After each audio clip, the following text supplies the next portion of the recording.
Okay, everybody, welcome back to my YouTube channel. This is the Jordan Report, and I'm your host, Robert Jordan. Everyone, please remember to like, subscribe, and share. Okay, this is an article I'm doing an update on. I actually did this about 8 months ago when I first started my YouTube channel. And since Bernie has gotten a little more notoriety and, getting further along, I think we should, go back into his past a little bit and let us see actually where Bernie came from. That's why I originally done this story. However, this article is about another article, and I'll update you on that as we go. But it was printed 4 years ago. This is February 2016. This was about Bernie's last run, okay? This came out in his last run. But anyway, this is Bernie Sanders. Bernie Sanders' stint at a Stalinist Kibbutz draws red baiting from the right. This was Bernie Sanders spending time in Israel at a kibbutz. A kibbutz is like a commune, where everybody shares work and stuff like that. Only in Israel, they're political. They have political names and stuff like that. But anyway, it didn't take long after the news broke that Bernie Sanders had volunteered decades ago on a hard left kibbutz in Israel for right-wing critics to start lobbing even scarier adjectives at him. The Democratic presidential candidate stood at kibbutz Sharha-Makin in northern Israel proves to conservatives that he isn't just a socialist, but a hardcore Marxist or even a Stalinist, far outside the American mainstream. Bernie Sanders' 1963 stay at the Stalinist Kibbutz was the article of Thomas Lifeson's piece on the site American Thinker. That's what this article is about. It's based off this one. This is the first one I read, and I'll post them both for you so you can see them. Posted soon after the kibbutz was identified after months of mystery. They tried to hide the name of this place for a long time. Over at Front Page Magazine, Daniel Greenfield's article ran under the headline, Bernie Sanders spent months at Marxist-Stalinist kibbutz. The description seemed damning, especially from the perspective of more than 50 years since Stalin's death and the world's absorption of the reality of his murderous, dictatorial, and anti-Semitic regime. Yet at the time, as the two right-wing websites point out, Hashomer Hatzair, the kibbutz movement that Shamir Ahamakin belonged to, had quite a different perspective.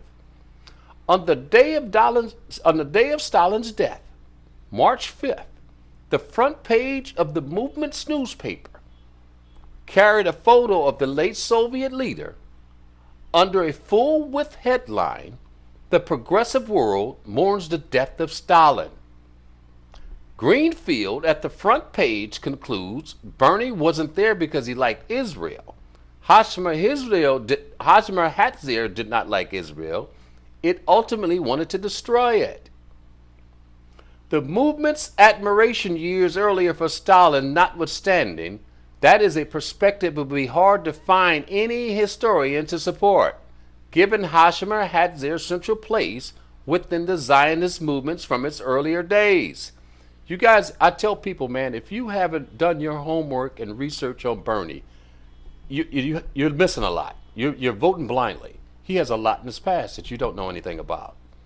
Hashomer Hatzair's contributions to Zionism have included the service of many of its leaders as Israeli government ministers and the role of many of its members in the pre-state Zionist military force, the Haganah, its shock troops militia, the Palmach, and later the Israeli military. You have to do your research, people. If you don't know all this stuff, you can't vote for Bernie. You just can't. The heroism of Hiva Reich, a Hashomer Hatzair member who died trying to rescue Jews in Europe during the Holocaust, is taught even today to Israeli school children alongside the parallel effort of Hannah Sanesh, who the Nazis also caught and killed. Nevertheless, in Lifeson's view, Sanders' sojourn in Israeli communist kibbutz is fully consistent with Sanders' honeymoon visit to the Soviet Union. Now, I'm sure we all seen that. That's all over YouTube, where him sitting in a Soviet bar or something, drinking with no shirt on. His visit to Nicaragua, Sandinista revolutionary leader Daniel Ortega as the first U.S. elected official, and his 1980s visit to Cuba, where he met the mayor of Havana. So far as I know, Bernie Sanders has never repudiated his Stalinist inclinations because he's a Stalinist. According to Greenfield, he was there because he was far left, perhaps even further left than he has admitted. Sanders' time on the kibbutz, where he lived for a few months with his ex-wife Deborah Schilling, born Deborah Schilling, is referenced in virtually every profile of the candidate. I've never seen any of that in any of his profiles. That may be true, but I didn't see it. But the Sanders campaign has been tight-lipped about the name of the kibbutz, leaving journalists in Israel and the U.S. searching fruitlessly for months. It was only on February the 4th that Yossi Melman, a longtime Israeli national security journalist, unearthed the 1990s interview he did with the candidate in the Israeli Haaretz newspaper, in which he revealed the kibbutz in question was Shar HaAmakim. I'm going to show you a clip of his kibbutz leader talking. This is where he's from. In his early 20s, Bernie Sanders came here to the north of Israel to volunteer on Kibbutz Sha'ar HaAmikim. The year was 1963. The young man was just developing his socialist views, but what he found here must have impressed him. We are based on a communist utopia, and the idea is a social responsibility and equality of men. Those Communist utopia. are the values that drew Yossi Solomon to move to Kibbutz Sha'ar HaAmikim decades ago.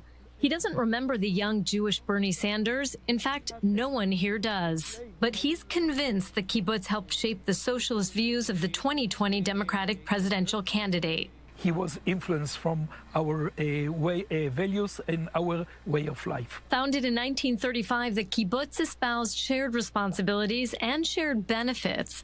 Work for each individual, but the fruit of that labor pooled for the community.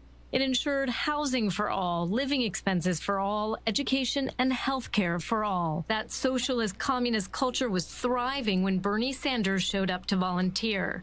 These are the restored buildings from the original kibbutz. Bernie likely had his free meals and snacks along with the residents here in the communal dining hall, and this is where he could have slept. Let's go inside and check it out. It is very bare bones, what you would expect at a socialist kibbutz. Small beds, little thin mattresses, no real decorations. Yossi tells me Bernie likely worked as a volunteer in the fields or in the orchards, picking oranges or grapefruits. The one-time volunteer now back in the headlines. I'm Bernie Sanders. I'm running for president. The self-described Democratic Socialist is, among other things, fighting for tuition-free education, health care for all, and economic equality. How do people feel about the fact that Bernie Sanders is running for president again? They are very proud, and they really hope that he will win because we are sharing the same socialist values. Jordana Miller, I-24 News.